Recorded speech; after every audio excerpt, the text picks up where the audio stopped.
to rock this place.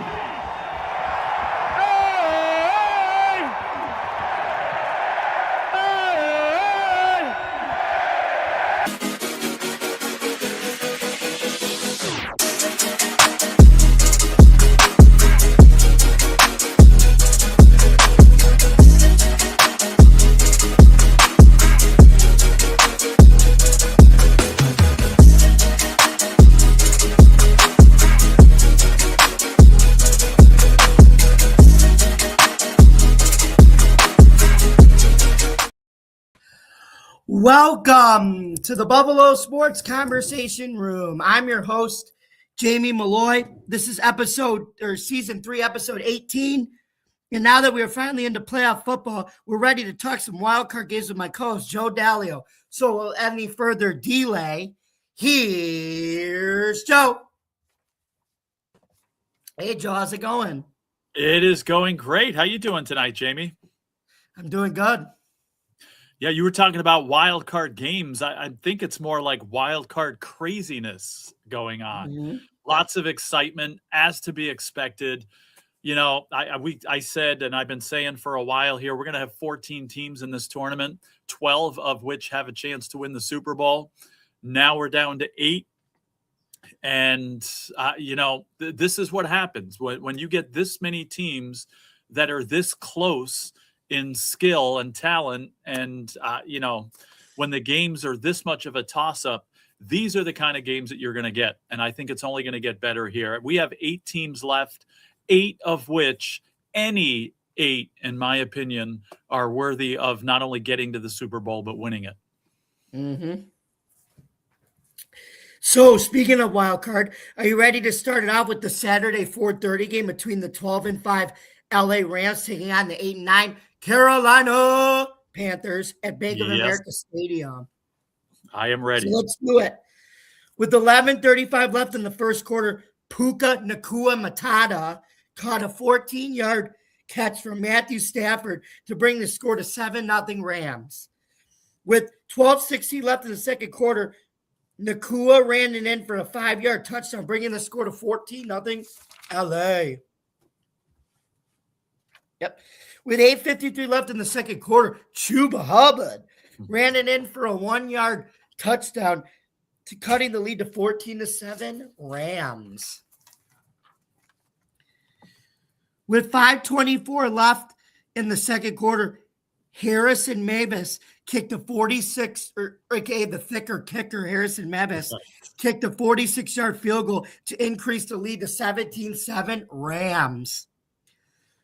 With 7 seconds left in the half, Bryce, forever young. I want to be forever young. Ran it in for a 16-yard score to close out the half at 17-14 Rams. With 7:29 left in the third, Ryan Fitzgerald, no, not Ryan Fitzpatrick or Larry Fitzgerald, but Ryan Fitzgerald, and he's a kicker, kicked a 46-yard field goal to tie the score at 17-all. With 4:17 left in the third quarter, Mavis kicked his second field goal to close out the third quarter and bring the score to 20-17 Rams. With 14:34 left in the fourth quarter, Hubbard ran it in for his second touchdown for 3 yards to bring the score to 24-20 Carolina. Mm-hmm. With 8:47 left in the fourth, Kyron Williams caught a 13-yard pass from Stafford to give the Rams the lead, 27-24. With 2:39 left in the fourth, Jalen Coker caught a 1-yard pass, bringing the score to 31-27.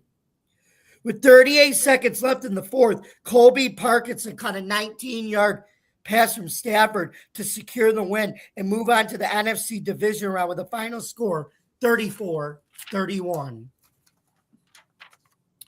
So, Joe, what did you think of an exciting first playoff game with the Rams pulling it out 34-31 on the road? Well, I was thinking, what a way to start the playoffs. Again, I had high expectations for these playoffs. Again, 12 out of 14 teams with a chance to get to the Super Bowl, I thought. Now, the Panthers were not one of those 12. They were one of the 2 besides the Steelers, that I thought didn't have a chance to go to the Super Bowl. But let me just tell you, the Panthers showed up. And they not only just showed up, but they came this close to winning this game and would have deserved it in every way. Now, I thought this game wouldn't be as close as it was because I thought the Rams were going to be coming in here ticked off because the Panthers embarrassed them on this very field a few weeks ago.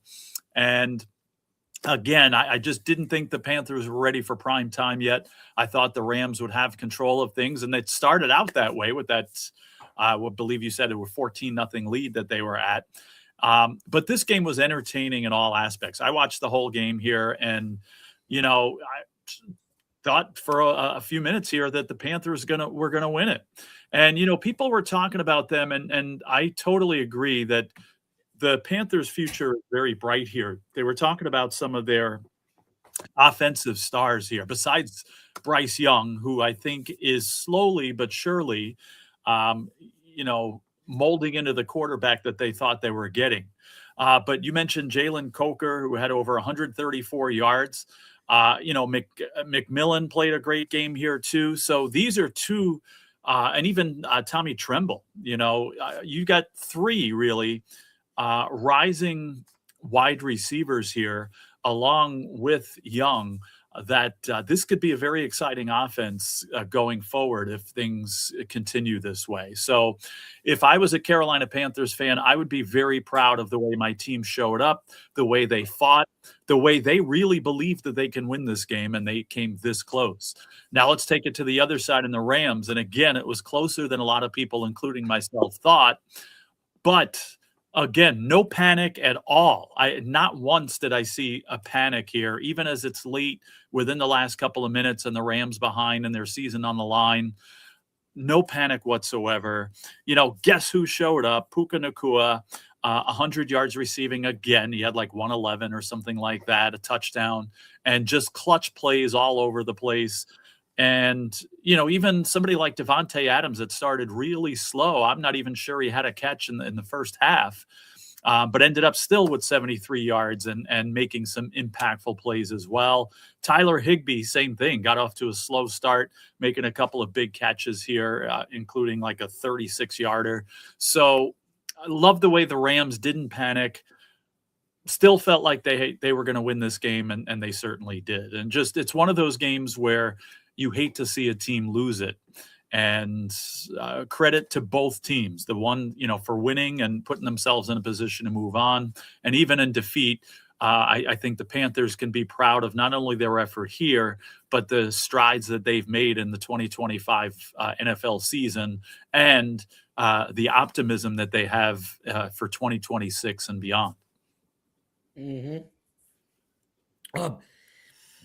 And what did you think about Stafford outplaying Bryce Young in a quarterback duel? Well, I expected Stafford to outplay Bryce Young in this game, but he didn't do it by much. I'll tell you that.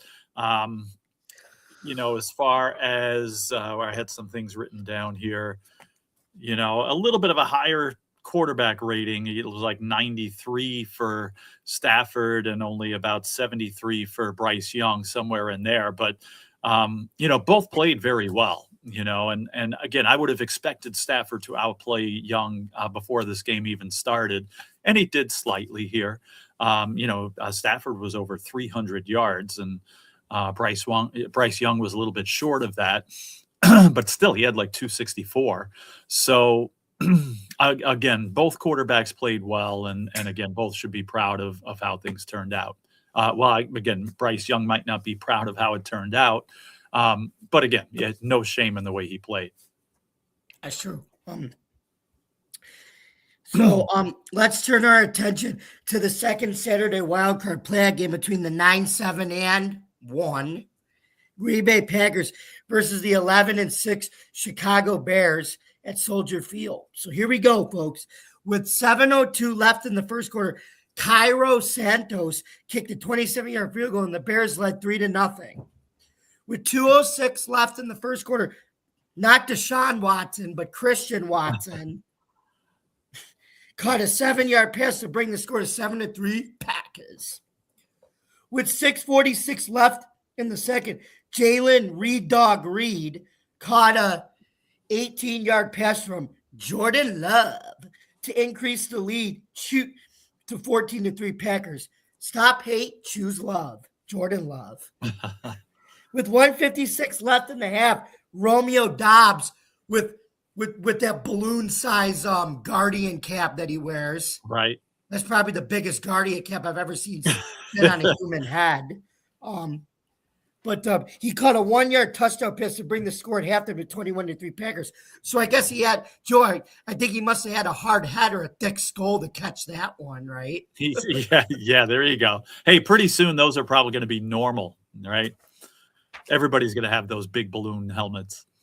Mm-hmm. It'll be I think once people get used to it, it might be entertaining to watch. We'll see. Right. But,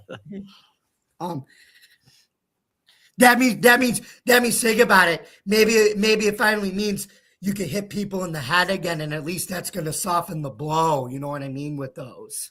Well, it's going to be funny around the year 2040 when kids are watching football and then they're watching highlights of the Buffalo Bills Super Bowl championship in 2025. And they're watching, they're like, why are those guys wearing such little helmets? Right. Right. It's like it's like when we go back and look at why are they wearing leather helmets, because exactly. Right. But think about it. Maybe they'll allow for hits to the head again within reason, but because think about it, at least those things will soften the blow. They soften the blow of concussions. They manage it at least. We look at the helmets too. We're like, why do they only have one wire around the face mask? Instead of like the whole face covering.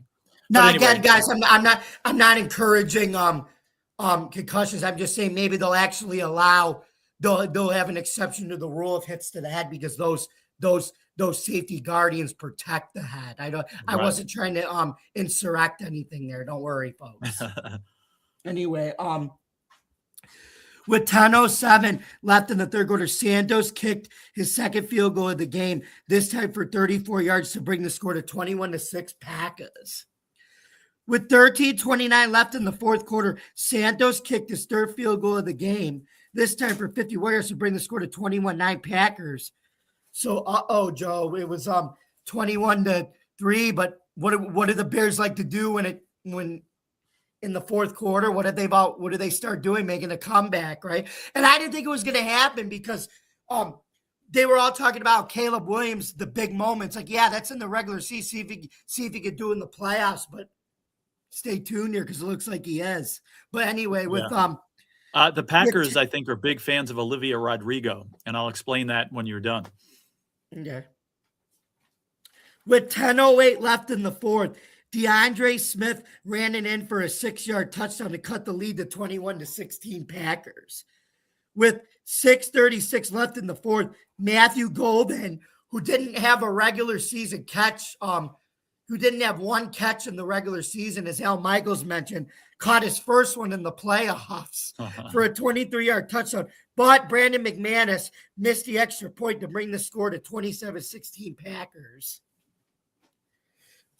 But, Joe, it's like, the extra point doesn't matter, right? They're up by 11, right? But yeah, it doesn't matter. Yeah.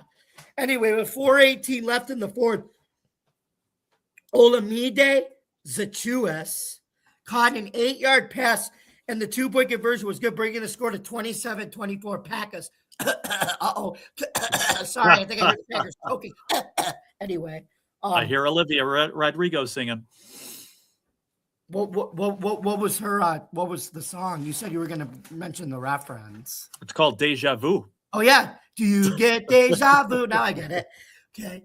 With 4:13 left in the, or never mind, with 1:43 left in the fourth quarter, DJ more caught a 25-yard pass to give the Bears a win 31-27 and advance them to the NFC divisional round. So, Joe, what do you think about the Bears having to rely on a comeback win again, but this time in the playoffs to move on, not in the regular season? Well, again, let's talk about the Olivia Rodrigo deja vu in several ways here.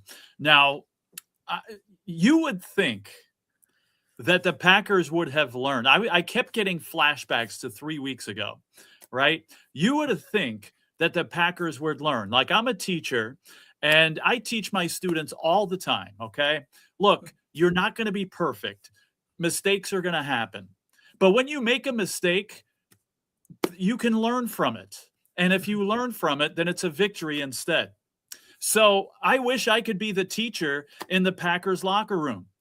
3 weeks ago, they were up by 1,000 points and somehow choked away a game in unreal fashion to the Chicago Bears in Chicago. And guess what happens here? They're up by 100 points again. And you would think that it's not like it was 3 years ago or 30 years ago. It was 3 freaking weeks ago. You would think that this team would have in the back of their mind of what happened 3 weeks before. But no, same thing happens. Now, even personally, 3 weeks ago, I was watching a little bit of that game and I was like, you know what? Again, people here know my bedtime gets earlier and earlier and earlier. So I was like, you know what? I'm going to go to bed and I'm not even going to listen to this game because it's over. And then I come to find out the craziness that happened when the Bears won that game. You would have thought I'd learned my lesson because in this game, again, a Saturday night that, hey, I could have stayed up and watched it. I watched the first half. It's 21-3. I was like, you know what? I can go to bed now and I'll listen. No, I'm not even going to listen to this game. It's over. The Bears are done and the Packers move on. So stupid me misses the comeback too, finds out the next morning. It's like, you've got to be kidding me. So again, Packers, your memory must be really short because you would have thought their radar would be up even at the slightest rumbling of the Bears trying to get some momentum and make a comeback here. Now, one person you cannot blame for this loss is Jordan Love. I mean, he showed up, 4 touchdown passes, I believe he had over 300 in this game, and an incredible game by Jordan Love and some of his receivers there. Defensively, it's a different story for the Packers. So, and you know what, you want to talk about a star in the making. How about Colston Loveland? Now, this is a guy that I drafted on my fantasy team early in the season, and by week 4, I had cut him. Okay. Now, yeah, my fantasy team wasn't that good. And again, I had a guy named Jake Ferguson, the tight end also, who was basically being very productive. But Loveland was long gone. And now I've seen, as this season has gone on, him playing like the guy that everybody thought he was going to. And if this continues, he's going to be one of the top tight ends in the league very shortly. He's just a rookie too. And that's the thing. Yeah. And again, he got off to a slow start in this game. He wasn't there the first half. All of a sudden exploded and gets over 100 yards and I don't think he scored, but I mean, he had over 100 yards in there. So, kudos to him as well. But really, I mean, come on, Packers. Now, I had no rooting. Well, I did have a rooting interest in this game because I had a bet on the Packers, and I thought it was a shoo-in. It's 21-3. This is a win, and no, not quite. So, I'm not critical because I lost a bet, but because how can a team, again, when the same exact thing happened a few weeks before, allow the same exact thing to happen again on this stage? I don't know. I don't get it. Yeah. Joe, it's too bad. Could you imagine Colston Loveland on the Bills with the way the Bills use their tight ends instead of wide receivers? I mean, think about it. Right. Would that be scary for opposing defenses like Dalton Kincaid on one side and Loveland on the other side? Imagine that. I'm saying what you would do is you would put Dawson Knox as what you would do? You would put him as a slot tight end. You know how you have a slot receiver? That's what you would do. Yeah. The old school split end, like they did back in the day. Yeah. That was the tight end, the split end. So, anyway, so Joe, do you think that the Brandon McManus missing those extra points contributed to the Packers' loss? Because I think people will argue that it did, but other people may argue it was just one play and they could have they had chances to not blow it in other areas too of the game. But what do you think?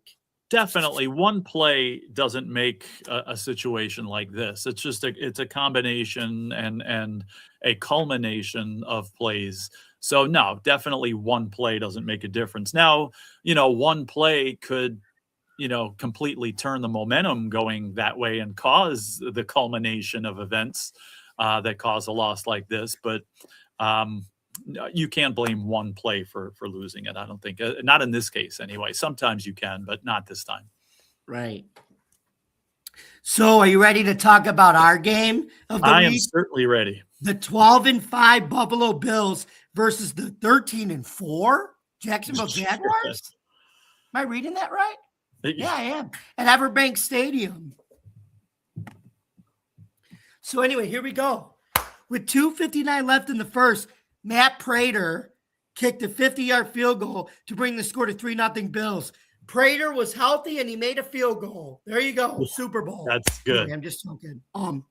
With 14:17 left in the second quarter, Trevor Sunshine Lawrence passed a 3-yard touchdown to Brian Thomas Jr., BTJ, scoring his third receiving touchdown of the season, bringing the score to 7-3 Jags. With 5:51 left in the second quarter, Josh Allen scored on a 92-yard drive, taking it on a 2-yard run to give the Bills the lead 10-7. With 8:16 left in the third quarter, Prater kicked his second field goal of the game, this time for 47 yards, to increase the Bills' lead to 13-7. With 8:16 left in the third, I already did that. With 5:52 left in the third quarter, Cam Little, although he may be little, but his last name may be Little, but his leg is very big, kicked a 43-yard field goal to cut the lead to 13-10 Bills.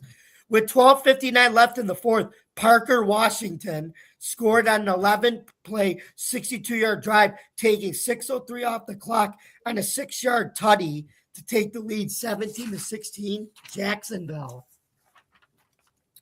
With 8:56 left in the fourth quarter, Dalton Kincaid scored on a 9-play, 65-yard drive, scoring his 6th receiving touchdown this season on a 15-yard touchdown pass from Allen to regain the lead 20-17. With 4:13 left in the fourth quarter, Travis Etienne, there's no place like home, Jr. scored his first postseason receiving touchdown on a 10-play, 7-yard drive with Lawrence passing them for 14 yards to bring the score to 24-20 Jags. Well, looks like the Bills can start the buses, Joe, right? And it looks like their road playoff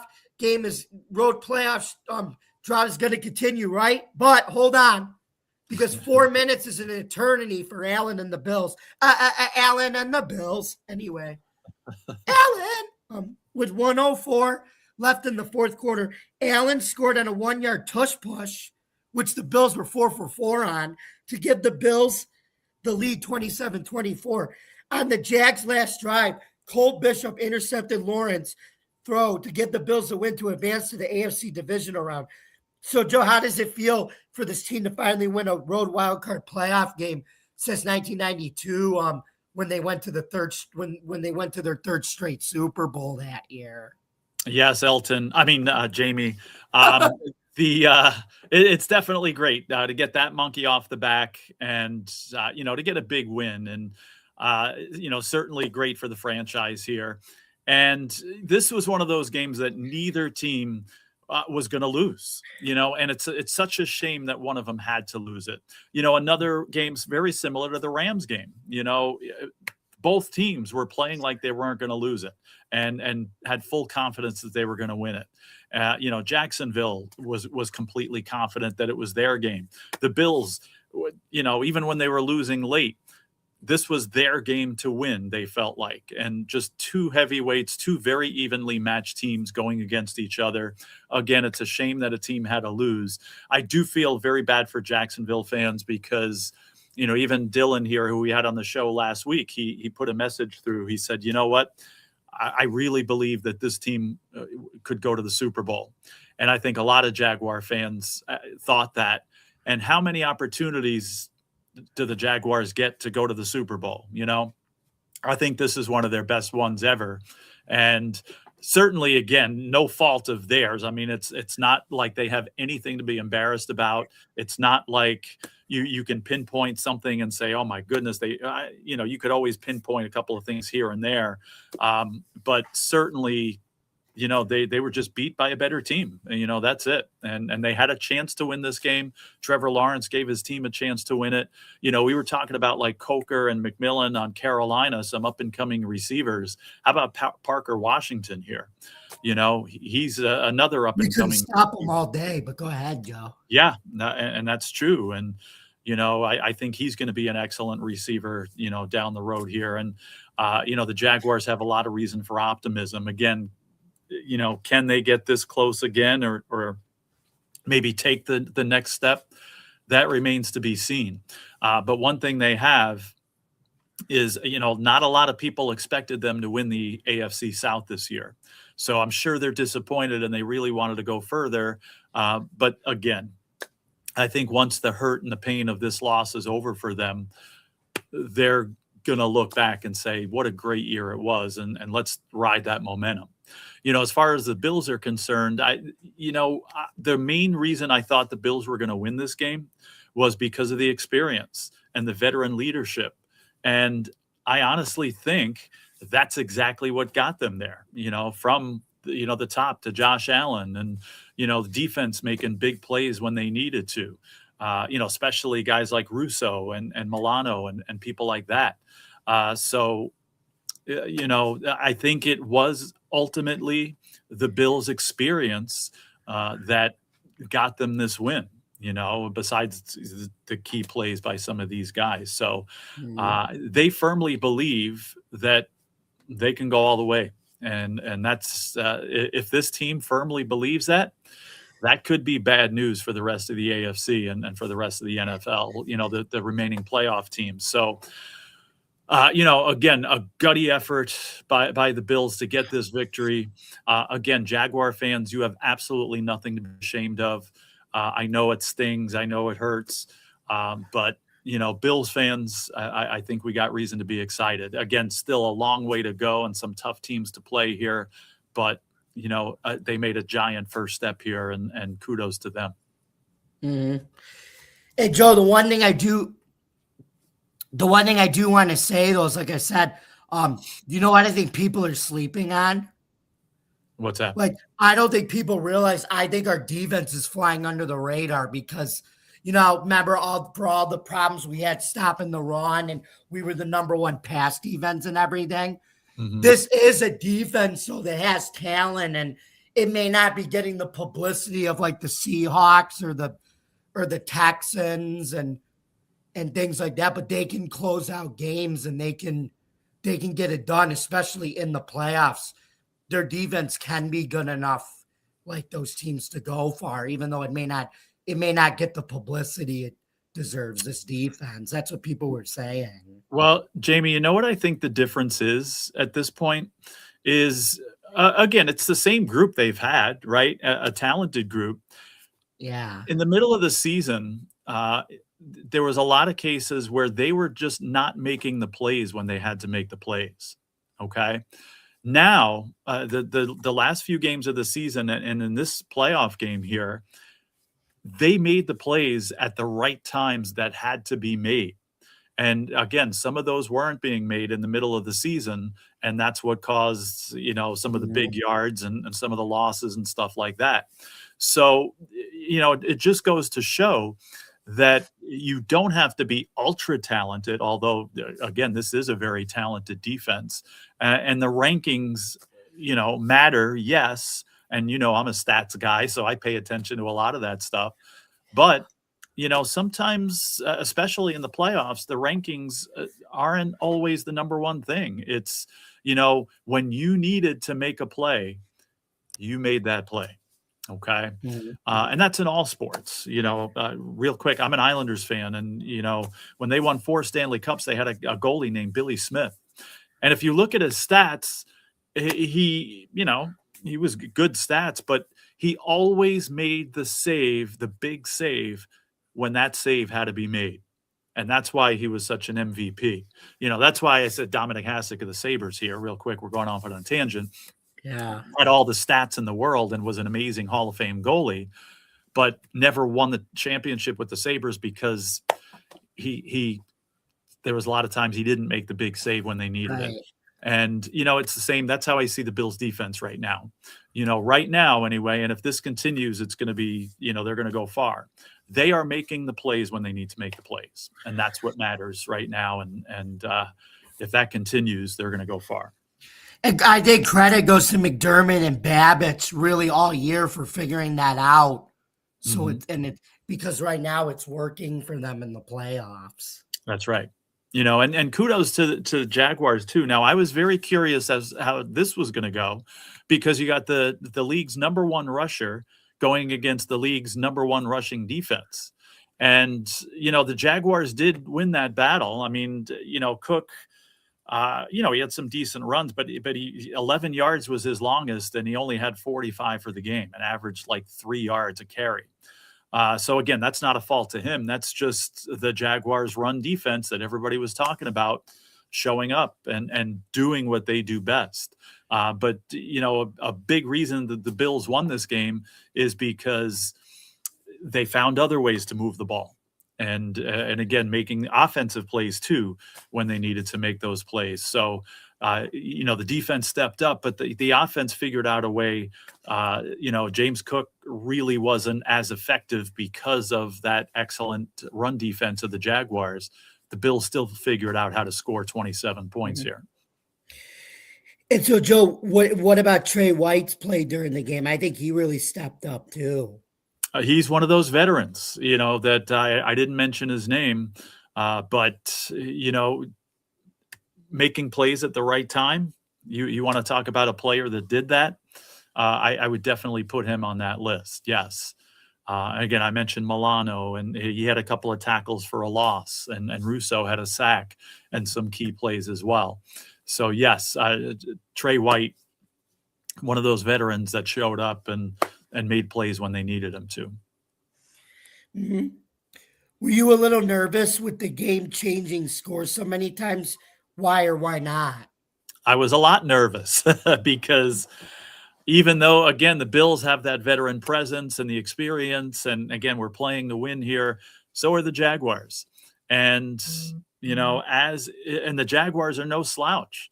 This is not like the Bills playing, New Orleans in the middle of the season, and they're going to pull out. I was at that game, by the way. Right. They're going to eventually pull that out, and here, I had a feeling they were going to pull this out, but there was a lot more doubt in my mind with a team as great as the Jaguars here. And, I was certainly nervous about it and thought that there was a good chance, as confident as I were that they were going to win this game. Of course, there's that lingering doubt in the back of my mind that, this team's going to take it from them, and they're really good. And the Bills might be the team that comes up short here. What were you thinking along the way? I was a little nervous in that last minute, but I was like, we got Josh Allen. We're gonna make the play, and he didn't. How about that play to Brandon Cooks? I think that was the start of that. Yeah, Cooks made a few great plays, and we got Jeremy here saying hello.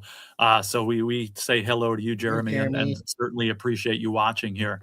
Thank you. So, again, definitely that lingering doubt in the back of my mind, and ultimately thinking that Superman was going to take over and put the team on his back, like you're saying there, Jeremy.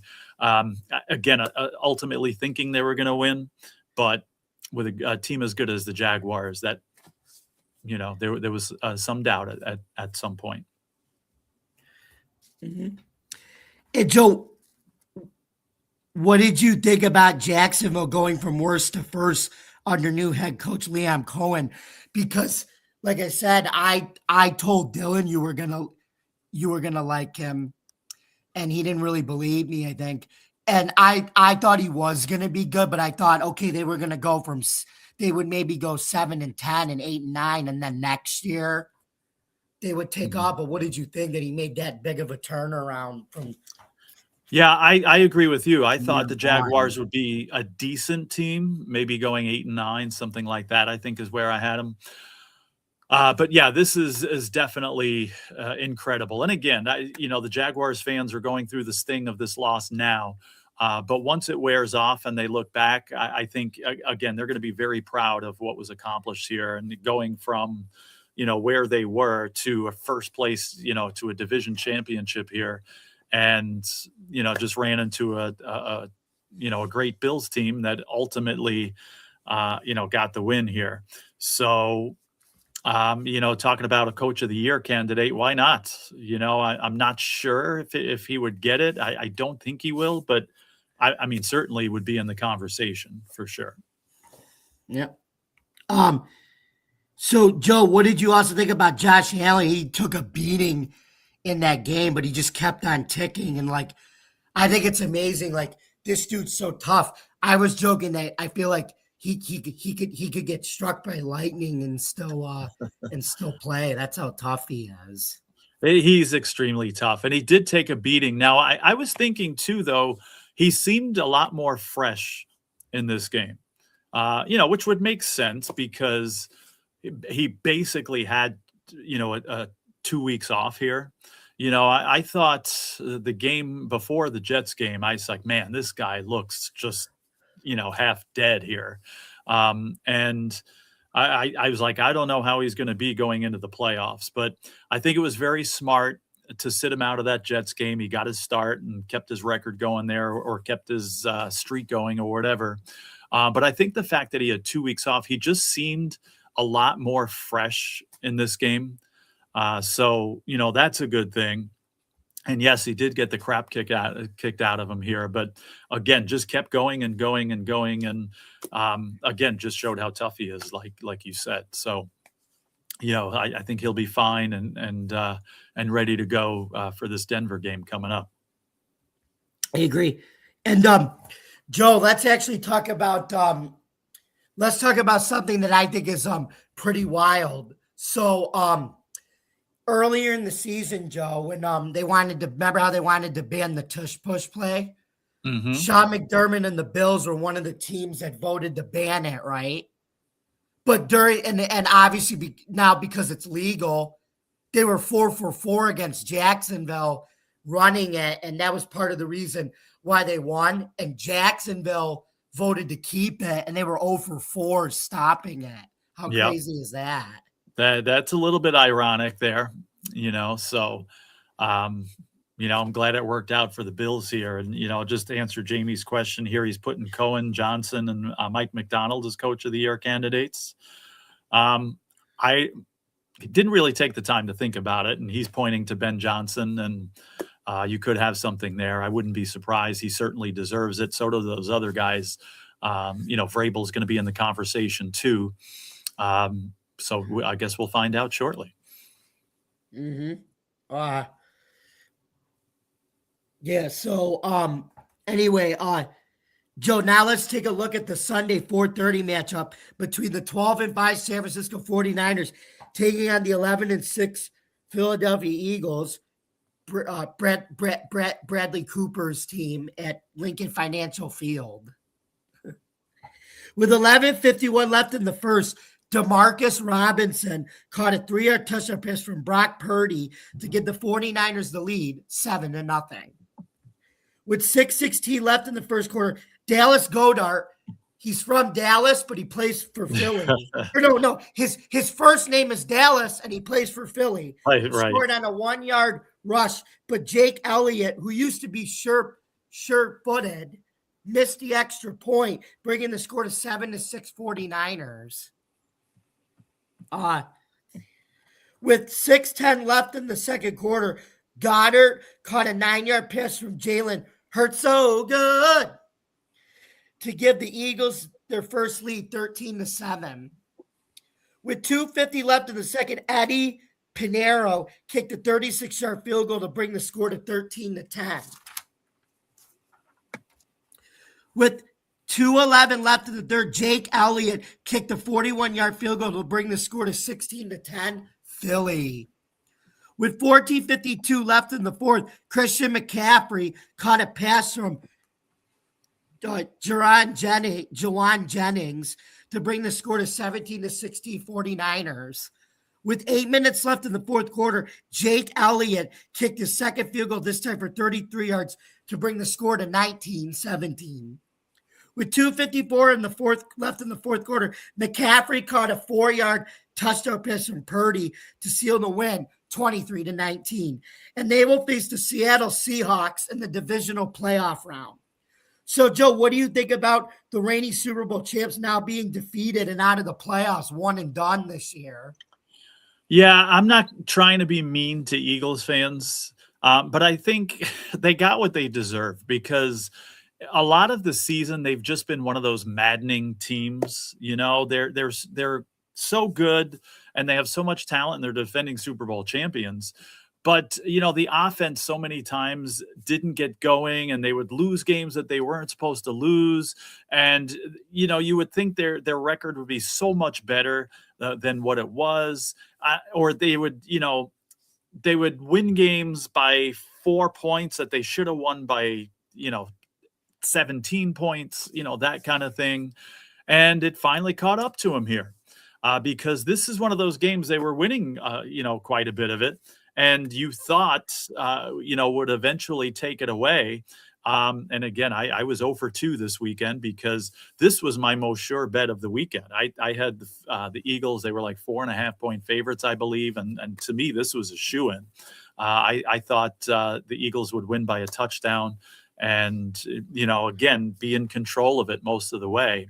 But it just didn't turn out that way. And, give credit to the 49ers. Now, one thing I did not realize before this is they were 7-2 on the road during the regular season. They were a little disappointed that they lost that game to Seattle for the division, and they were, going to have to play all their games at home.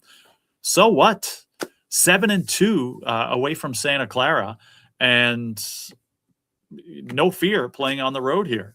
And we got Jeremy still here saying that he's got the Seahawks winning that next week, and however, the 49ers covering. And that's exactly how I see it. We'll talk about what's going to happen in a little bit here, but that's how I see it. Now the only thing about the 49ers is they've had, you got to give them so much credit for getting this far with all the injuries that they've had, with all the adversity that they've had. I don't think they're going to go to the Super Bowl, though, because of it catches up. When you're running uphill for the whole race, eventually you're going to run out of energy before everybody else does. And I think this is going to catch up to San Francisco, and I don't see them going to the Super Bowl. But I think even just getting to this point, they should be extremely proud, and it's a major accomplishment. And again, I wouldn't put them past beating Seattle. I don't think it's going to happen, but I would not be surprised.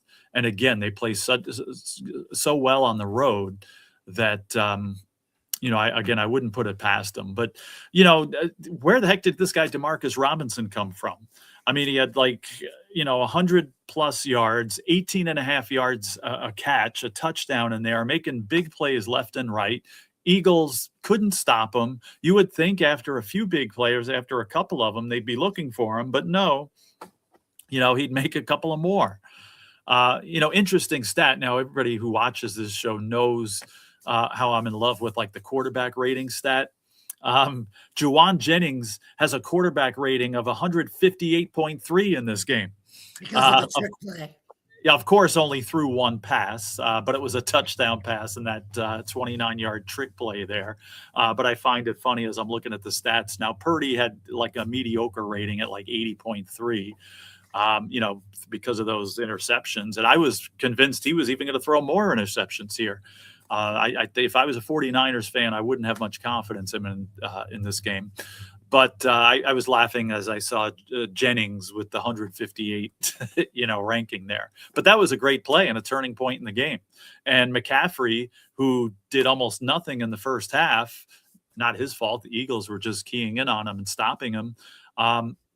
Certainly made his presence known, and made the great play there on the catch from the pass by Jennings. So again, the Eagles, it's hard to repeat. Everybody knows that.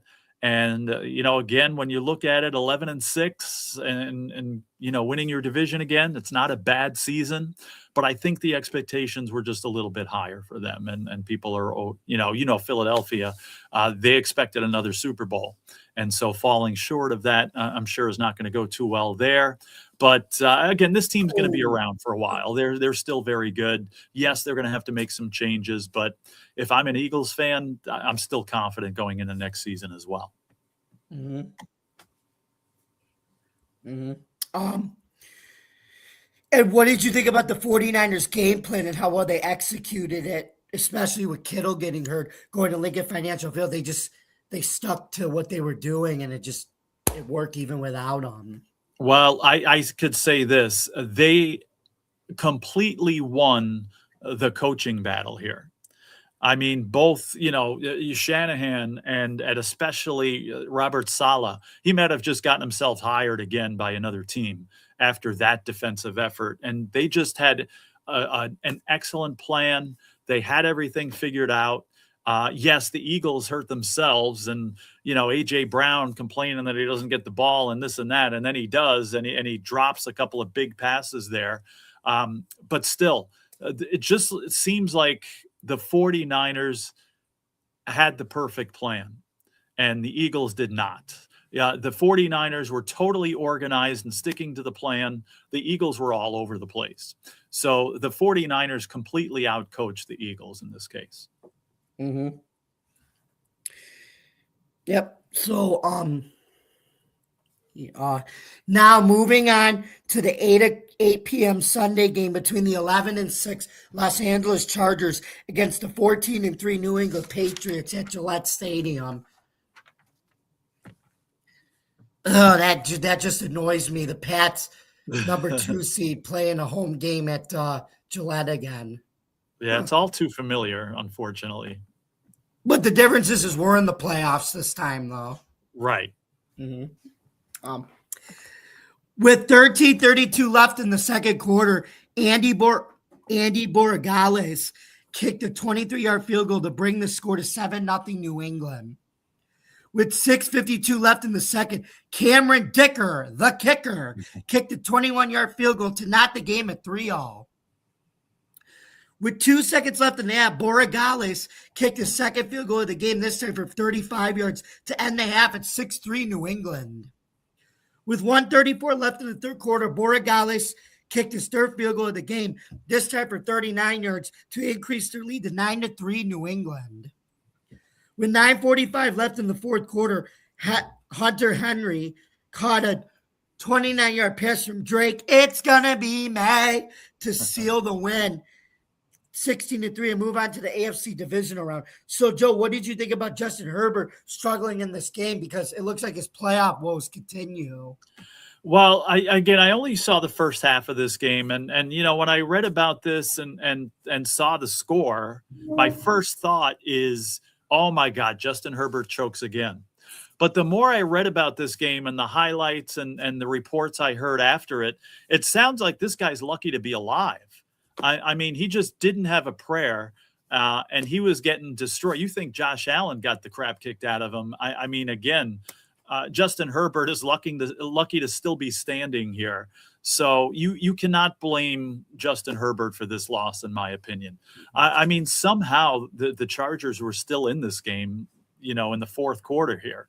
And I don't know, how the Patriots didn't, pull ahead further, and they eventually won 16-3 here. But yeah, Justin Herbert's lucky to be alive from what it sounds like. So, if you look at it on the surface, again, you might say that, oh God, Justin Herbert playoff woes continue, and he's never going to amount to anything and this and that.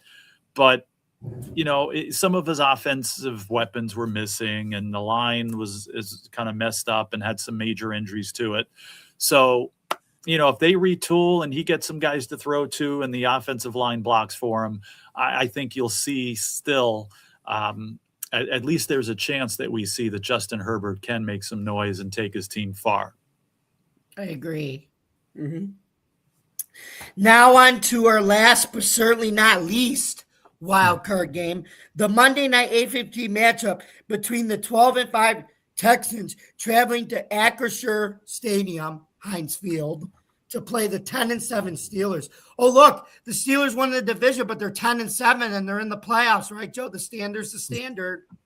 That's right. With Mike Tomlin, right? Mediocre Mike. Anyway, with 6:02 left in the first quarter, Chris Boswell kicked a 32-yard field goal to give the Steelers their only lead of the game, 3-0. With 8:28 left in the second quarter, Christian Kirk caught a 6-yard pass from C.J. Stroud to take the lead, 7-3 Texans. With 1:57 left in the second, Boswell kicked his second field goal, this time for 35 yards to cut the lead to 7-6 Titans. With 13:07 left in the fourth quarter, Kai Fairbairn kicked a 51-yard field goal to bring the score to 10-6 Titans. With 11:23 left in the fourth, Sheldon Rankins had a 33-yard fumble return to bring the score to 17-6 Texans. With 3:38 left in the fourth, Woody Marks, my name's Woody. Howdy, partner. Reach for the sky. Hit a 33-yard score to bring the score to 24-6 Titans. Let's see. We have a comment here, Joe, at Izzy Rebel. She says, good luck, Joe, versus Denver. I just saw that comment. I was waiting for you to finish. So thanks so much for joining us, and good to see you here. And thank you for the well wishes, and we'll send you the good luck wishes right back to you, her being a 49ers fan. So we wish you the best as well. Exactly, Izzy. Okay, so with 2:59 left in the 2:39 left in the fourth, Caden Bullock had a 50-yard interception return, but Fairbairn missed the extra point to close out the game at 30-6 Texans. Mm-hmm. So, Joe, what did you think about the Texans' killer defense once again coming through in the playoffs? Again, I've said it before, I don't know if it's as good, but whose defense this is reminding me of?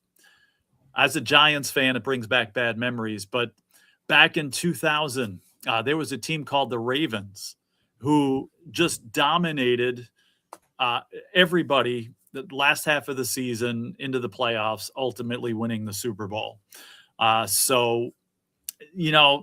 Again, maybe not as good with this defense, but they're just not letting up, and they're for real. And I would not be surprised to see this team go all the way, just like the Ravens did back in 2000 there. So, or the 85 Bears. And the 85, I mean, that's just a one-of-a-kind defense there. But like I said, recent memory, this team reminds me of the 2000 Ravens a little bit. So, yeah, this doesn't surprise me at all. And I think now I'm except not I think C.J. Stroud's an actual – I think C.J. Stroud actually is a better quarterback. Trent Dilfer was a placeholder for that defense. C.J. Stroud, I think, can actually be a franchise quarterback with the Texans. That's the only difference. Mm-hmm.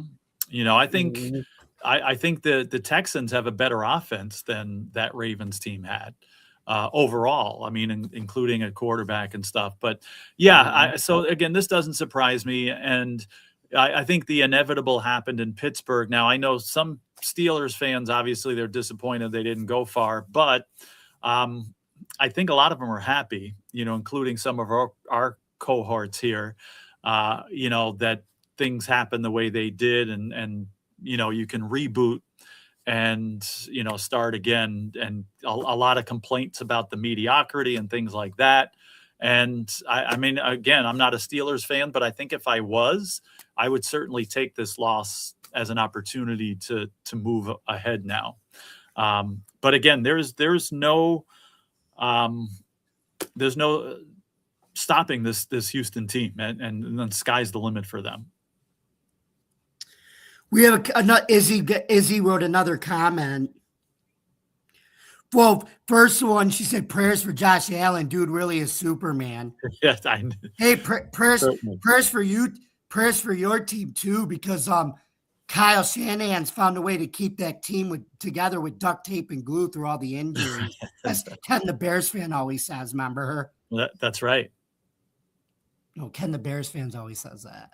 And but she also said Houston did struggle not long ago with the Raiders. And she said, but if y'all make the AFC championship game, who would you rather face, Vrabel or Ryans? That's a really good question. That's a very good question. Well, first of all, you got to remember there are two teams who we did play, but actually go first, Joe, and then I'll say what I'm going to say. Yeah, they're both very good. And you know, you got to beat anybody that comes in your path if you're going to go to the Super Bowl and win the Super Bowl. I think the Texans would be a tougher game than the Patriots would. Mm-hmm. So I would rather, if I had a choice, not that the Patriots would be an easy game by any means, but I think they would have a better chance. The Bills, I think, would have a better chance to beat the Patriots than the Texans. I agree with that point, Joe, especially with that. But Izzy, one good thing, though, is they're both teams we already faced, so we already know them, which is good. And the funny thing about Houston is Josh Allen was sacked 8 times, but I think a lot of people forgot that Buffalo's defense played well too, and they were still won Josh Allen game-winning drive from actually beating Houston too. And New England, they obviously split, so they were both. But they were all tight games against those two teams too, so that's a good thing. Anyway, Joe, it is now that time to make our picks for the divisional round games. So you want to go first? Yeah, let's do that. Okay, so first we have Saturday, January 17th. The first game is the 6th-seeded Buffalo Bills on the road, taking on the number 1 seed Denver Broncos at 4:30 p.m. Now, obviously, the Bills already played a game and beat the Jags, but this is a team we didn't see in the regular season. So what are your thoughts on this matchup? This is going to be another game, you know, like the Jaguars game. It's going to be back and forth, 2 quality teams. Both teams, again, just like Jacksonville, both good enough to win, both playing to win.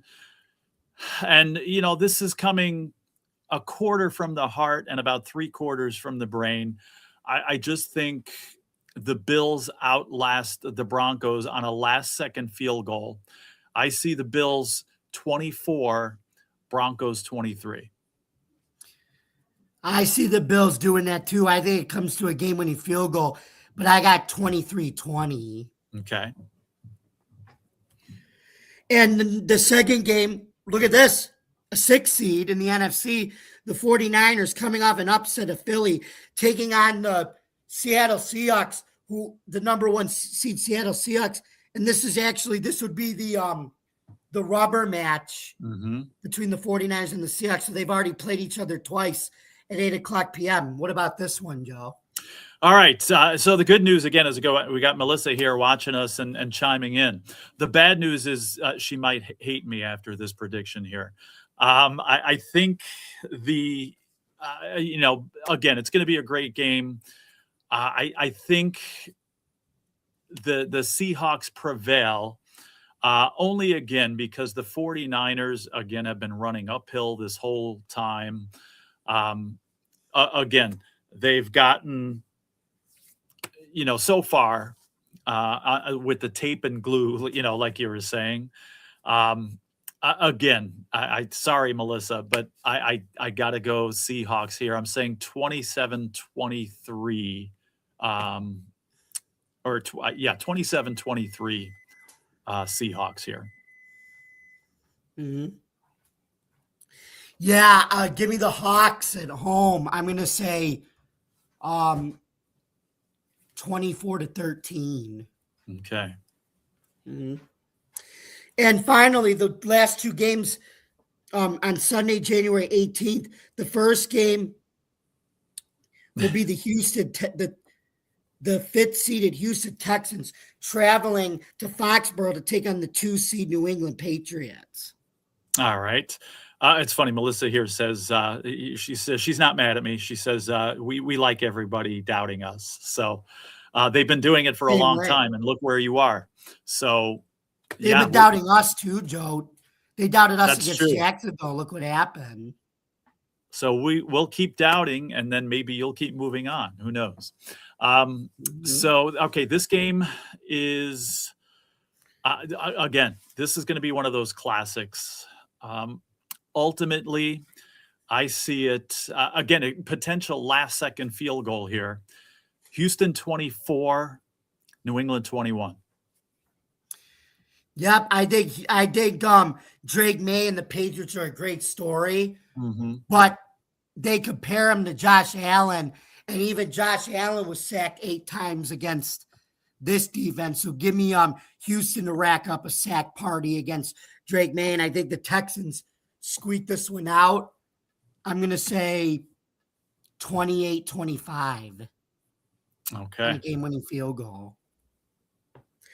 And lastly, the 6:30 game, we have the 5th seed Los Angeles Rams taking on the number 2 seed, the comeback kids, the cardiac Chicago Bears.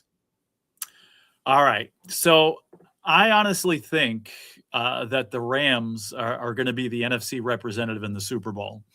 And when you get a team like this that gets a major scare in the first round, a lot of times when they get past that, they kind of cruise the rest of the way.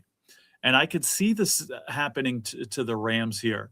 And they're going up against a team that's lucky to be there. You know, the Bears, I mean, you know, again, kudos for their comeback and they earned it. But a lot of times when a team goes through that, you know, they struggle in the next game and kind of the law of averages catch up to them. So between the Rams kind of getting their scare and now moving away from that and kind of coasting, I think, and the Bears getting their wild victory here that they had to work so hard for, I think it's going to be a big struggle for them. So I think they keep it close. But I got this game, Rams 27, Bears 20. And in my article, Joe, I did say the Rams and the Seahawks were 2 teams I'd be worried about if the Bills made a run. So I think it's going to be a good game. I got the Rams 30, Bears 27. Okay. So that was it. That's it for our predictions there. We'll see what happens. Yeah. Well, it looks like we come to the end of our show. So, Joe, where can we find you in the social media world on Tuesday, January 13th, 2026, the second Tuesday of 2026? Yeah, it's already moving pretty quick, isn't it? Yeah. But right, we're almost halfway through January. But you can find me, Joe Dell Sports, Twitter X, just putting my 2 cents in, talking about trends and some stats and things like that in there. And again, we'll be commenting more on the Bills game and these other games as well. And then you can find me, yours truly, at Bills Chat 1, at Bills Mafia Chat, and also at Jamie Malloy, the unbiased journalist, at DJ Dogtigs and theforkball.com, where I write about all sports. Please don't forget to subscribe to our YouTube channel.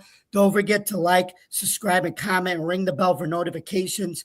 For more content on Driving to the Top Productions, please visit our YouTube page, Twitch stream, Facebook stream, or wherever you get your podcasts. Thank you guys very much for oops. Joe? What happened there? Where'd you go? Where are you? Backstage. Oh, hold on. Let me remove these comments here. Maybe that's why. Hold on. I can't see you. Okay, I'm backstage. I don't know. Can you hear me? Yeah.